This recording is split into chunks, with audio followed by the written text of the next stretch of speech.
काल परवा गडचिरोलीमध्ये मुख्यमंत्र्यांनी उद्घाटन केलं। तिथे आयर्न ओर आहे, तो प्रकल्प आणण्यामागे आम्ही सगळ्यांनी खूप परिश्रम घेतले। त्यांनी एक स्टिचिंगचं इन्स्टिट्यूट उघडलं, कपडे शिवण्याचं। आदिवासी मुलं मुली काम करतात आणि त्यांना साऊथ आफ्रिकेचा पहिला ऑर्डर मिळाला।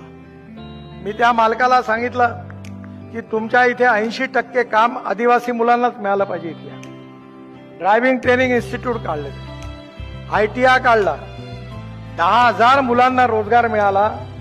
आणि मला सांगताना आनंद होतोय की 5 ते 6,000 आदिवासी जे होते, जे दिशाभूल होऊन नक्षलवादी चळवळीमध्ये होते, ते ती चळवळ सोडून आता चांगलं काम करायला लागले आणि उत्तम नागरिक बनले।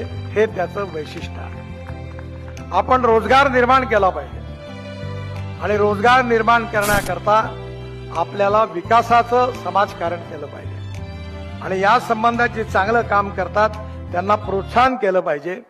त्यांच्यामध्ये स्किल डेव्हलपमेंट, उत्तम ट्रेनिंग, प्रशिक्षण हे डेव्हलप केलं पाहिजे।